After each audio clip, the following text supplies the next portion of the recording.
স্বামীর যখন টাকা থাকে না তখন দুনিয়াতে বউ এবং বাচ্চা ছাড়া কেউ আপন থাকে না, এমনকি তার পরিবারের মানুষও না।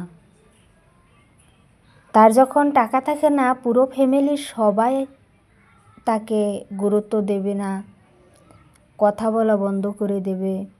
আর দেখবেন যখন টাকা থাকবে আপনার হাজব্যান্ডের পকেটে, তখন পরিবারের সবাই মিষ্টি মিষ্টি কথা বলবে।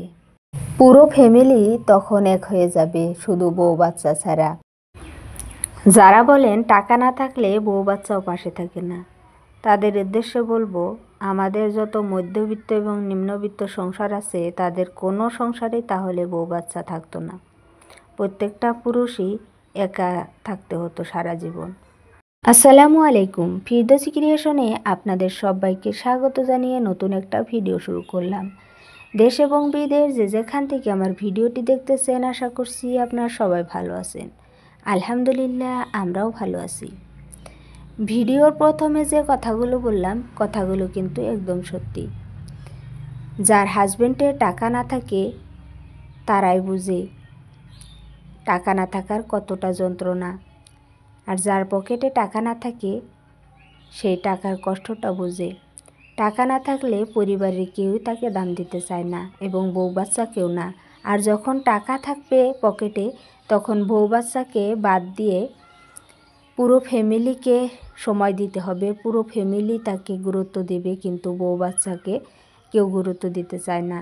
কিন্তু এক সময় এসেই পরিবার না, বউ বাচ্চাই আপনার পাশে থাকবে, বউ বাচ্চাই আপনার সেবা যত্ন করবে। কিন্তু সব পুরুষরা যদি এই কথাটা বুঝতে পারতো তাহলে কোনো সংসারে অশান্তি থাকতো না। বউকে সবসময় স্বামীরা সম্মান দিত, ভালোবাসতো, শ্রদ্ধা করত। আজকে ভিডিও শুরুতে অনেকগুলো কথা বলে ফেললাম। যদি আমার কথাতে কারো কষ্ট লেগে থাকে তাহলে ক্ষমা সুন্দর দৃষ্টিতে দেখবেন, কিন্তু কথাগুলো একদম চরম সত্যি কথা। যার পকেটে টাকা থাকে তাকে সবাই সম্মান করবে, ভালোবাসবে, আর যার পকেটে টাকা না থাকবে তাকে কেউ সম্মান করবে না, এমনকি কেউ গুরুত্ব দিবে না।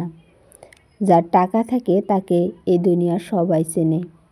আমার কথাগুলো যদি কারো কাছে একটু ভালো লেগে থাকে তাহলে প্লিজ একটা লাইক করে দিবেন। আপনাদের লাইকের মাধ্যমে আমার ভিডিওটি অনেকের কাছে পৌঁছাতে সাহায্য করবে।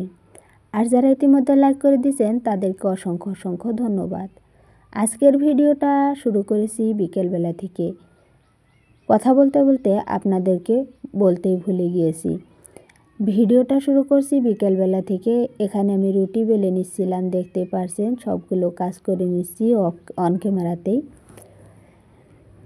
তো এখন রুটিগুলো ভেজে নিচ্ছি আমি। আম্মা একটু অসুস্থ, গলা ব্যথা, জ্বর, কিছু খেতে পারছে না, সেজন্য আম্মাকে রুটি বানিয়ে দিচ্ছি।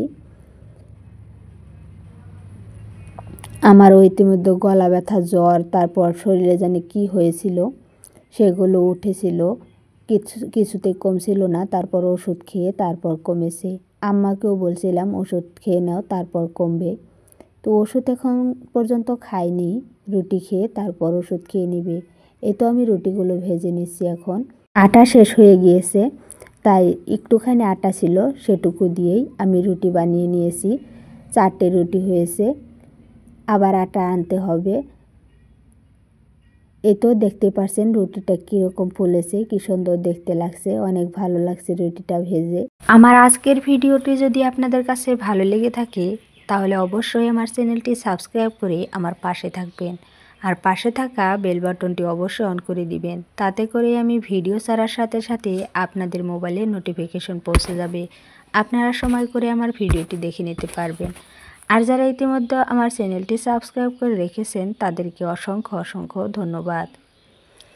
আমার রুটি ভাজা হয়ে গেছে। এখন আমি যেগুলো বাসনপত্র হয়েছিল রুটি বানিয়ে সেই বাসনগুলো আমি মেজে নিচ্ছি। এখন বাটি, তারপর চামচ, আর একটা হাঁড়ি দেখতে পারছেন, এটা হলো বাবুর জন্য জাউ বানিয়েছিলাম, সেই হাঁড়িটা রয়ে গিয়েছিল, আমি ভিজিয়ে রাখছিলাম, সেটাও এখন ধুয়ে নিব। বাসনপত্রগুলো ধুয়ে তারপর আমি রান্না করব। আম্মার জ্বর এসেছে, সেজন্য বললাম আম্মাকে যে আমি রান্না করি আজকে। তো আজকে এ পর্যন্তই, দেখা হবে পরবর্তী ভিডিওতে। আল্লাহ হাফিজ।